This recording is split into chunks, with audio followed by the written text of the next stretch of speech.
좀 불경스러운 생각일 수 있겠지만 한번 곰곰이 생각해 보면, 자, 하나님의 눈에는 성탄절의 주인공이 예수님이 아닐 수도 있겠다라는 생각이 들어요.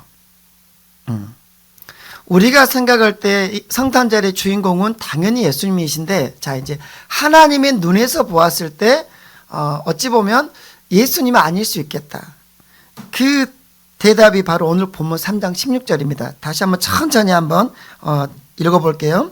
하나님이, 자, 세상을 이처럼 사랑하사 독생자를 주셨으니 이는 저를 믿는 자마다 멸망치 않고 영생을 얻게 하려 하심이니라. 예, 아멘. 이게 답인데요. 자, 보세요. 하나님이 누구를 사랑하셨다겠죠? 세상을 사랑하셔서 자신의 아들인 예수를 세상에게 주셨다라는 이야기입니다. 자, 이걸 이렇게 설명을 한번 드려볼게요. 잘 보세요. 요즘에 뭐 우리 반려견들이 많죠. 그런데 이제 반려견이 뭐 애완용 개가 병이 들었습니다. 그래서 이제 동물병원을 데리고 갔어요. 그랬더니 치료비가 1,000만 원이 나온 거예요. 의사 선생님이 보험이 안 되니까 1,000만 원 든답니다. 그래서 어떻게 해요? 생각해보니까 솔직히 너무 비싸. 그래서 너무 비쌉니다 선생님 라고 했더니 이분이 한번 쳐다보다가 그럼 1억입니다 라고 했어요. 1,000만 원이 1억이 된 겁니다. 장난치신가요? 라고 하는 거예요. 그랬더니 이 의사 선생님 오히려 화를 내면서 10억입니다 그랬어요. 1,000만 원이 1억이 됐고 그 다음에 비싸다고 이야기를 하니까 의사가 화를 내면서 10억을 내라는 거예요. 그러니까 멍하죠. 헐. 그렇게 해가지고 머뭇거리니까 의사 선생님이 물어보는 겁니다. 혹시 아들이 있나요? 네, 귀하게 얻은 외동아들 하나 있습니다. 그러자 이분이 하는 이야기입니다. 그러면 이 개 살리려면 그 아들을 죽여서 피를 가져오세요. 아들의 피를 가져오면 개 살릴 수 있습니다. 3만 원이 아들을 죽이는 데까지 넘어가는 겁니다. 여러분이 다시 물어보겠습니다. 아들을 죽여서, 아무리 이 반려견 사랑하는 개이긴 하지만 내 아들을 죽여서 개를 살리고 싶은 바보가 있을까요, 없을까요? 바보입니다, 바보. 그런데 그런 바보 같은 일을 하신 분이 계시는 겁니다. 그분이 하나님이세요. 바보 같은 짓입니다. 근데 그 일을 하신 분이 계신다고요. 그분이 누구라고요? 하나님이십니다. 여러분, 그래요. 우리 하나님은 아들을 사랑하셔서 그 아들에게 세상을 선물로 주신 게 아니라 세상을 사랑하셔서 세상에게 아들을 주신 겁니다. 그러니 하나님에게는 세상이 먼저예요. 세상의 주인공인 겁니다. 하나님의 눈에는 세상 곧 죄인 된 우리 인간들이 하나님의 눈에는 주인공이신 거예요. 자녀들의 희로애락에 따라서 부모의 얼굴이 바뀌거든요. 무슨 이야기입니까? 아이들의 희로애락에 따라 부모의 얼굴이 바뀌는 것처럼 하나님의 얼굴도 바로 이 세상의 주인공인 우리들의 삶의 모습에 따라 변화되는 겁니다. 저는 개인적으로 성탄절이 되면 늘 생각나는 어린 시절에 읽었던 동화 하나가 있습니다. 잘 아시는 동화인데요. 추운 겨울밤 성냥을 팔지 못해 아버지의 매질이 두려워서 이제 집에 들어가지도 못하고 길거리에 헤매고 있었던 소녀가 있죠. 허기진 모습으로 쫄쫄 굶은 허기진 모습으로 움츠린 채 이제 너무 추우니까 성냥 하나씩 이제 켜면서 추위를 이기다가 길거리 모퉁이에서 죽음을 맞이하는 가련한 모습의 성냥팔이 소녀. 이게 자꾸 저는 이렇게 뭡니까? 성탄절이 되면 떠올라요. 아마도 이런 이들, 이런 성냥팔이 소녀와 같은 이런 이들이 성탄절에 하나님 눈에는 주인공일 거예요. 여러 어려움 가운데 힘겨운 나날들을 보내고 있는 사람들이 많죠. 올해도 우리가 참 어려운 시절을 살아왔습니다. 이런 모든 이들을 위하여 하나님께서는 사랑의 눈먼 바보처럼 독생자 예수를 보내주신 날이 바로 오늘 성탄절인 겁니다. 그대를 두면 모두 죄로 인해 지옥 갈 인생들이기 때문에 주님의 십자가의 그 피만이 지옥에서 우리를 건져낼 수 있기에 독생자를 죽음 가운데 죽으라고, 세상에 나가서 죽으라고 내어주신 날, 예수의 피가 필요해서 예수의 피 말고는 우리가 다시 회복될 방법이 없기 때문에 예수의 피를 흘리기 위해서 이미 그것을 작정하시고 세상 가운데, 죄악된 세상 가운데 자기 아들을 보내주신 날, 그날이 우리가 오늘 맞이하는 성탄절인 겁니다. 그러니 우리에게는 무슨 날입니까? 우리에게는 감사한 날이고 감격의 날이 되는 겁니다. 생각해 보세요. 그 개의 입장에서 자기 하나 그 개인 나를 살리려고 주인이 자기 아들을 죽여서 핏값으로 가지고 와서 나를 살리셨다면 그 개는 어때야 됩니까? 감격해야죠. 감사해야죠. 바로 그런 날입니다. 여러분, 그러면 이제 두 번째 질문입니다. 이런 은혜를 받은 우리가, 하나님으로부터 이런 은혜를 받은 우리가 할 수 있는 일, 해야 하는 것이 있습니다. 그게 뭘까요? 예, 그 하나님께, 나를 위해 예수님 보내주신 그 하나님께 진정으로 감사하며 경배하는 겁니다. 이게 우리가 해야 될 딱 하나의 이야기입니다.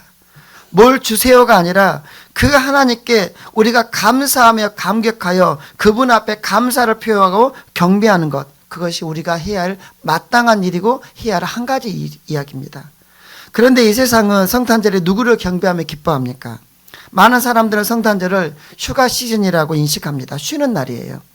해외에서는 오래된 이야기인데 크리스마스라는 말을 아예 쓰지 말자는, 종교의 자유가 있는데 왜 자꾸 크리스마스라고 하느냐?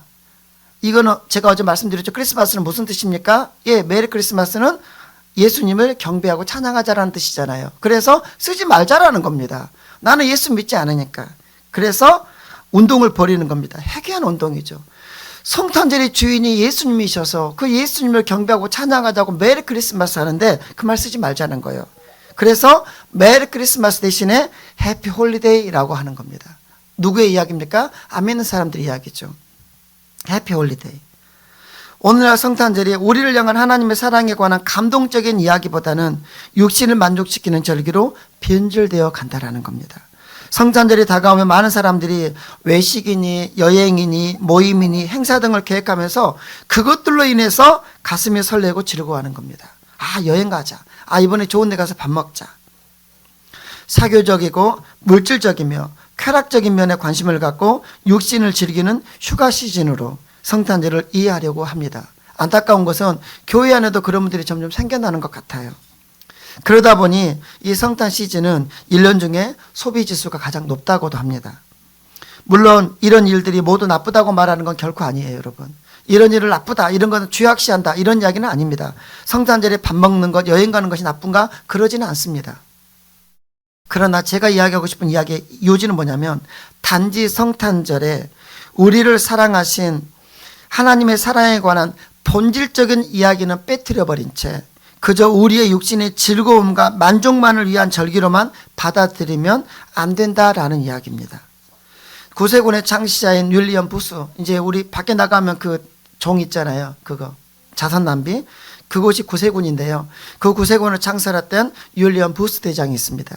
이 사람은 1세기 전에, 지금부터 1세기 전에 앞으로 도래할 기독교의 위기를 예단하면서 이렇게 경고했습니다.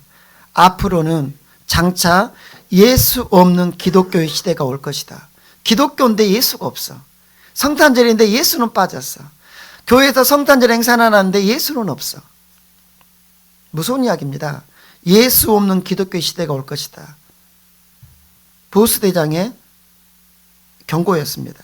이런 세태 우리 그리스도인들은 믿음에 합당한 모습으로 성탄절을 보내야 할 겁니다. 우리는 나를 위해 예수님을 보내주신 하나님께 진정으로 감사하며 경배해야 될 줄로 믿습니다. 성경을 보면 자기 삶을 열심히 살고 있던 이들이 성탄절을 맞이했습니다. 이들의 목적은 오직 하나, 아기 예수님을 찾아가 경배하는 것뿐이었어요. 여러분 생각해 보세요. 이제 막 태어난 아기 예수에게 무슨 능력이 있으며 무슨 대가를 기대할 수 있었겠습니까?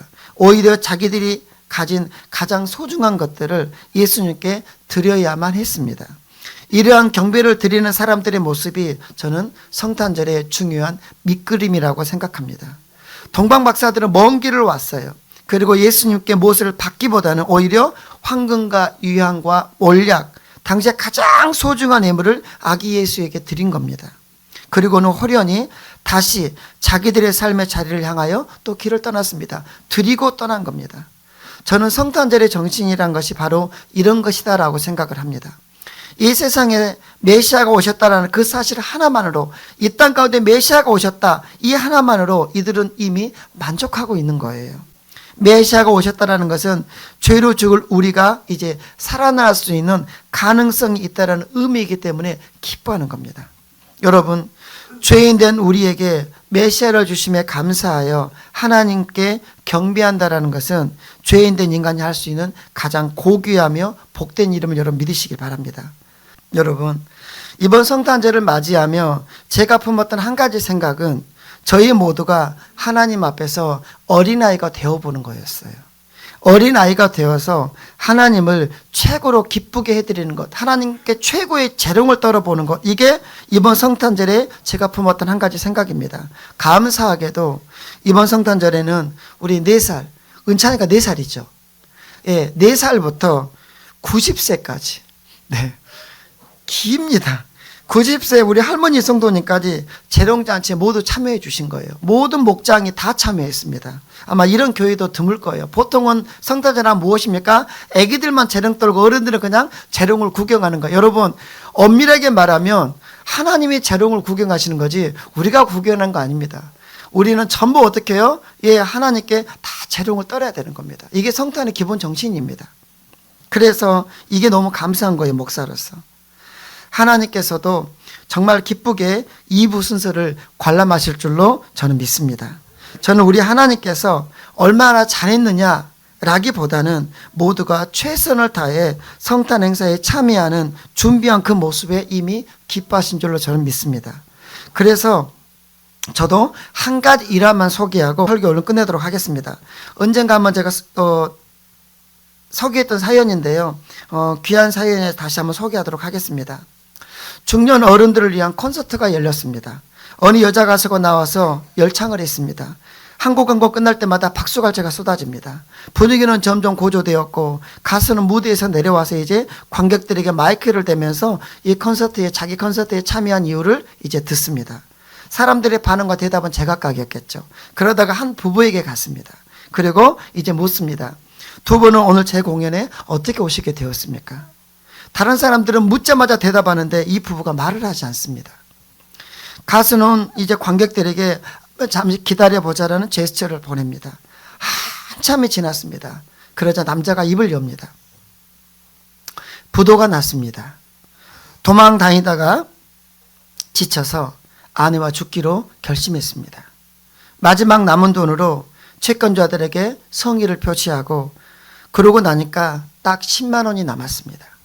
주머니를 뒤지다가 이 공연 팜플렛이 나왔고 마지막으로 우리 부부가 평소 좋아하던 당신의 공연을 보고 죽자고 합의했는데 막상 이렇게 공연을 보고 나니까 그만 다시 살고 싶어졌습니다.